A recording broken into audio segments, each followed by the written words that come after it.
Assalamualaikum warahmatullahi wabarakatuh.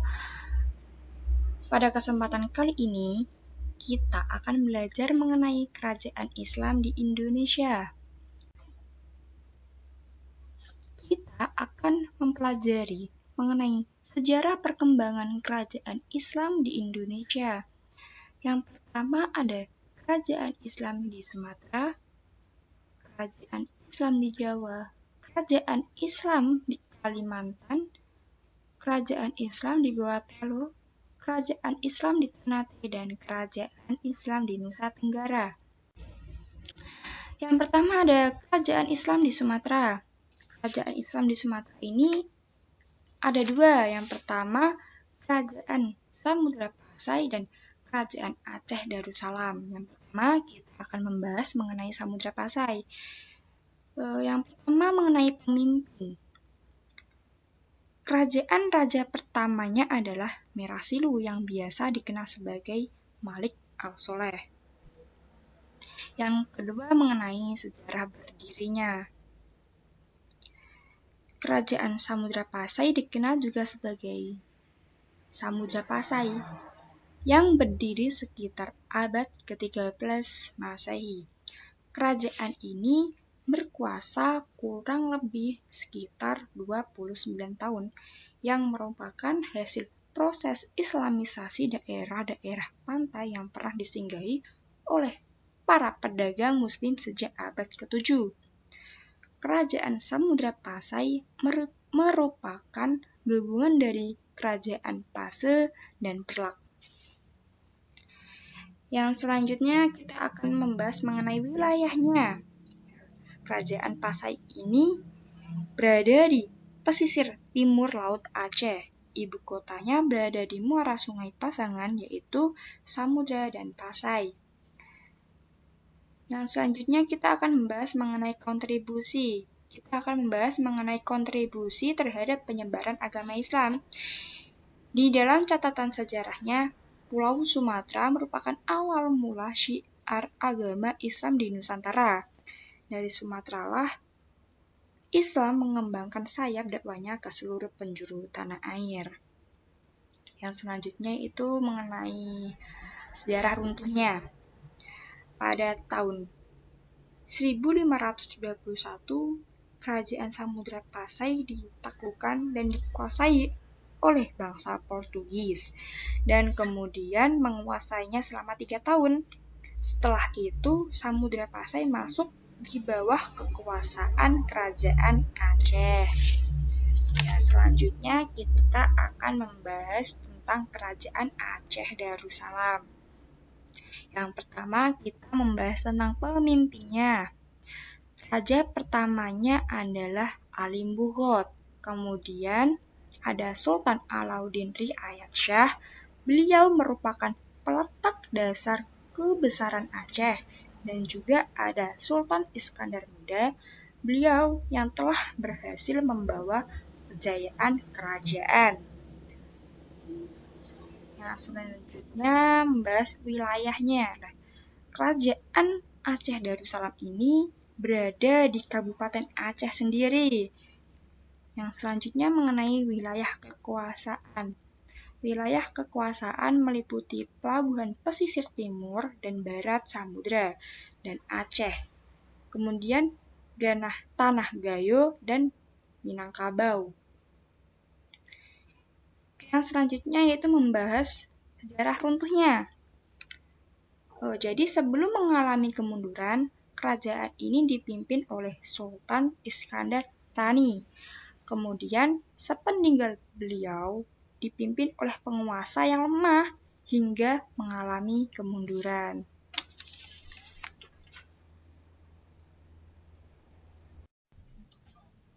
Yang selanjutnya kita akan membahas kerajaan Islam di Pulau Jawa. Jadi, kerajaan Islam di Pulau Jawa nanti kita akan membahas 5. Yang pertama ada kerajaan Demak dan kerajaan Padang. Yang kerajaan Demak kita akan membahas mengenai sejarah berdirinya terlebih dahulu. Jadi, kerajaan Demak adalah kerajaan Islam pertama di Pulau Jawa. Kerajaan ini didirikan oleh Raden Fatah yang mulanya ia adalah seorang adipati di Bintoro Demak. Raden Fatah dengan terang-terangan memutuskan ikatan dengan Majapahit yang pada masa itu mengalami kemunduran dan kemudian mendirikan kerajaan baru. Selanjutnya kita membahas mengenai puncak kejayaan. Jadi, Kerajaan Demak mengalami puncak kejayaan pada masa Sultan Trenggono. Yang selanjutnya kita membahas mengenai wilayahnya. Jadi daerah kekuasaan wilayah Kerajaan Demak yaitu meliputi pesisir pantai utara Jawa dan pengaruhnya bahkan melampaui beberapa wilayah di Pulau Jawa dan cukup berpengaruh di Palembang, Jambi, serta beberapa wilayah Kalimantan. Selanjutnya kita membahas mengenai pemimpin. Jadi, setelah Sultan Trenggono meninggal dalam upayanya menguasai kerajaan Hindu, kemudian kerajaan Demak dilanjutkan oleh Sunan Prawoto. Kemudian Sunan Prawoto meninggal dibunuh oleh Arya Penangsang yang merupakan bentuk balas dendamnya terhadap meninggalnya Sultan Trenggono. Kemudian sejarah runtuhnya.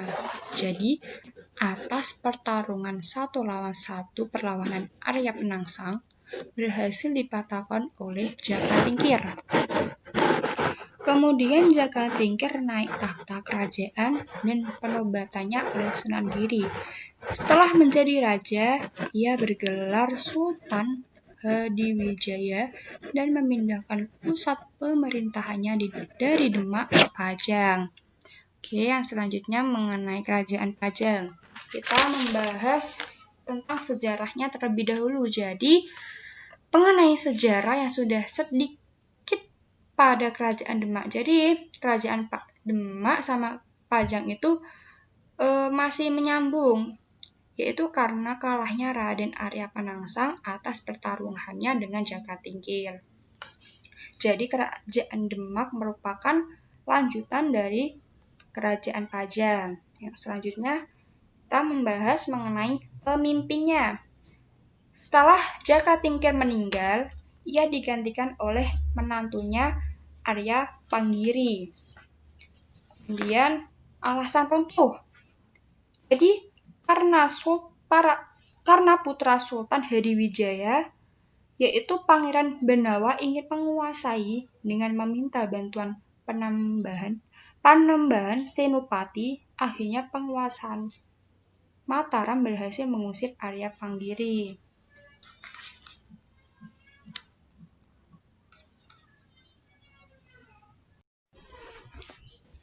Oke, selanjutnya kita masih membahas mengenai kerajaan Islam di Pulau Jawa.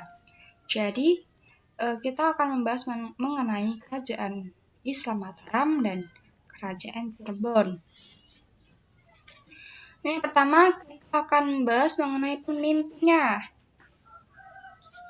Jadi, Senopati berkuasa sampai tahun 1601 Masehi. Setelah meninggal, ia digantikan putranya, yaitu Sadu Ingkrapya. Dan setelah itu digantikan oleh putranya lagi, Sultan Agung. Jadi, pada tahun 1646, ia digantikan oleh putranya lagi, yaitu Amangkurat I. Jadi, bersifat monarki.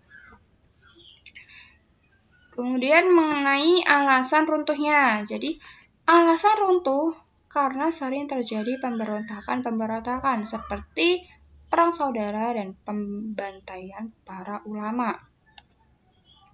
Selanjutnya yaitu kontribusi. Kerajaan Mataram memiliki kontribusi proses kemerdekaan NKRI dan juga masih eksis sampai sekarang di bawah pimpinan Sultan Hamengkubuwono. Oke, sebelum beranjak pada pembahasan kerajaan Cirebon, saya akan menjelaskan sedikit mengenai kerajaan Cirebon. Jadi, Kesultanan Cirebon ini didirikan di dalam Agung Pakungwati sebagai pusat pemerintahan negara Islam dan Kesultanan Cirebon. Letak dalam Agung Pakungwati sekarang menjadi Keraton Kasepuhan Cirebon. Oke. Kemudian kita membahas mengenai waktu berkuasa. Kesultanan Cirebon berkuasa pada abad 15 hingga 16 Masehi dan merupakan pangkalan penting dalam jalur perdagangan dan pelayaran antar pulau. Selanjutnya mengenai wilayah. Kesultanan Cirebon adalah di pantai utara Pulau Jawa Tengah dan Jawa Barat, yang kemudian itu membuat Kesultanan Cirebon menjadi perantara antara kebudayaan Jawa dan kebudayaan Sunda. Oke, kita membahas pemimpin. Jadi, kita membahas pendiri dan silsilah raja pada kerajaan Cirebon. Pada tahun 1430 sampai 1479, Pangeran Cakrabuana merupakan keturunan dari kerajaan penjajah. Ia adalah putra pertama dari Sri Baduga Majapahit Prabu Siliwangi dan istri pertamanya yang bernama Subanglarang. Raden Walang Sungsang memiliki 2 orang saudara kandung, yaitu Nyai Roro Santang dan Raden Kian Santang. Sebagai anak laki-laki tertua, seharusnya ia berhak atas tahta kerajaan Pajajaran. Namun, karena ia memeluk agama Islam yang diturunkan oleh ibunya, posisi sebagai putra mahkota akhirnya digantikan oleh adiknya, Prabu Sarawisesa. Ini dikarenakan pada saat abad ke-16, ajaran mayoritas di kerajaan Pajajaran adalah Sunda Wiwitan, yaitu agama leluhur orang Sunda, yaitu Hindu dan Buddha. Pangeran Walang Sungsang akhirnya membuat sebuah pendukuhan di daerah kebun pesisir, mendirikan Kuta Kosot. Kosot yaitu susunan tembok batu merah tanpa spasi, dan membuat dalam Agung Pakungwati serta membentuk pemerintahan di Cirebon pada tahun 1430 Masehi. Dengan demikian, Pangeran Walang Sungsang dianggap sebagai pendiri pertama Kesultanan Cirebon yang telah selesai menunaikan ibadah haji, kemudian disebut Haji Abdullah Imam. Lalu tampil sebagai Raja Cirebon pertama yang memerintah kerajaan dari Keraton Pakungwati dan aktif menyebar agama Islam kepada penduduk Cirebon. Masih mengenai kerajaan Islam di Pulau Jawa, nanti kita ini merupakan pembahasan terakhir kerajaan Islam di Pulau Jawa, yaitu ada Pulau Banten. Kita akan membahas mengenai sejarahnya terlebih dahulu.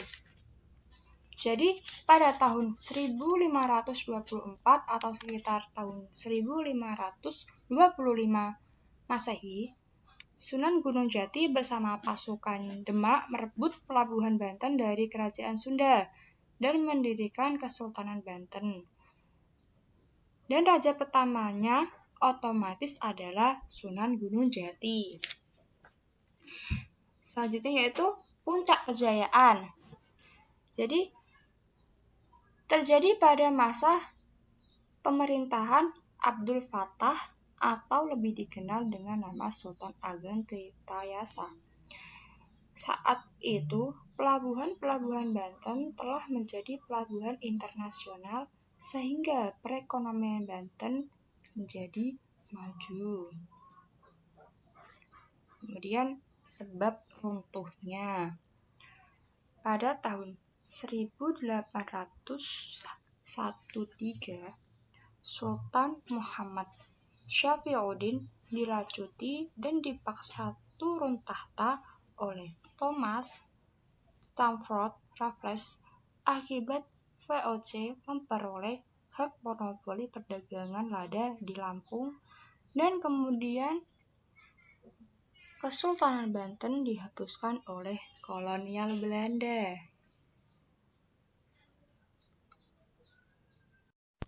Oke, terlepas dari kerajaan di Pulau Jawa, kita selanjutnya akan membahas tentang kerajaan Islam di Pulau Kalimantan. Yang pertama, kita membahas mengenai sejarah masuknya. Membahas tentang yang sebelumnya, apakah kalian masih ingat mengenai kerajaan Demak yang juga menyebarkan Islam hingga ke Kalimantan? Nah, oke, jadi pada awal abad 16, Islam masuk ke Kalimantan Selatan, yaitu kerajaan Daha Banjar yang waktu itu beragama Hindu. Berkat bantuan Sultan Demak, Raja Daha dan rakyatnya bisa memeluk agama Islam. Jadi, karena adanya kerajaan Demak yang menyebarkan ajarannya hingga ke Kalimantan, maka membuat Raja Daha memeluk agama Islam dan timbullah kerajaan Islam di Pulau Kalimantan. Selanjutnya mengenai pemimpin. Raja pertamanya adalah Pangeran Samudra yang bergelar sebagai Pangeran Suryanullah atau Suryaniansah. Yang selanjutnya yaitu daerah kekuasaannya. Daerah yang dikuasai yakni daerah Batanglah, Sukacana, Sumna, serta Sumbangan. Yang selanjutnya kita membahas mengenai kerajaan Islam di Gua Talo. Yang pertama kita membahas mengenai wilayah. Jadi Gua itu merupakan sebuah kerajaan dan kesultanan yang berpusat di daerah Sulawesi Selatan, tepatnya di ujung selatan pesisir barat Semenanjung yang mayoritas didiami oleh suku Makassar. Selanjutnya membahas mengenai puncak kejayaan. Gua mencapai puncak kejayaan bersama dengan Talo pada abad ke-17 ketika kerajaan ini memegang kekuasaan yang mendominasi militer. Termasuk diantaranya yaitu Sulawesi dan beberapa bagian di Maluku dan Nusa Tenggara serta pesisir timur Kalimantan. Selanjutnya mengenai kekalahan Gua. Kekalahan Gua dalam Perang Makassar yang mengakibatkan lepasnya wilayah kekuasaan Gua di luar Sulawesi Selatan. Sementara sebagian kecil wilayahnya diberikan kepada VOC. Meskipun begitu, Gua tetap bertahan sebagai negeri merdeka hingga awal abad ke-20 ketika pemerintah kolonial Belanda mengalahkan Gua dalam ekspedisi Sulawesi Selatan dan menjadikannya daerah jajahan. Oke, yang selanjutnya kita akan membahas mengenai kerajaan Islam di Ternate. Jadi kerajaan Ternate merupakan salah satu dari 4 kerajaan Islam di Pulau Maluku dan merupakan salah satu kerajaan Islam di Nusantara yang didirikan oleh Mansur Malamo pada tahun 1257. Yang pertama kita akan membahas mengenai kontribusi. Jadi pada Kesultanan Ternate memiliki peran penting di kekuasaan timur Nusantara antara abad ke-13 hingga abad ke-19. Yang selanjutnya yaitu membahas tentang puncak kejayaan. Jadi, Kesultanan Ternate menikmati kegemilangan di abad ke-16 berkat perdagangan rempah-rempah dan kekuatan militernya. Yang selanjutnya mengenai wilayah kekuasaan. Wilayah kekuasaannya mencakup Maluku, Sulawesi bagian utara, timur, dan tengah, serta bagian selatan Kepulauan Filipina hingga Kepulauan Marshall di Pasifik. Oke, yang terakhir kita akan membahas mengenai kerajaan Islam di Nusa Tenggara. Yang pertama yaitu kita akan membahas mengenai latar belakang. Jadi diperkirakan sejak abad ke-16, Islam hadir di daerah Nusa Tenggara atau Lombok. Islam di Lombok diperkenalkan oleh Sunan Prapen atau putra Sunan Giri.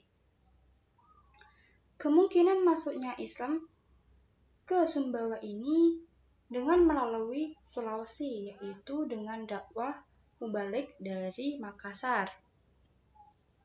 Selanjutnya, kita membahas mengenai kerajaan Islam di Nusa Tenggara. Di antara kerajaan Islam yang menonjol di Nusa Tenggara adalah Kesultanan Bima.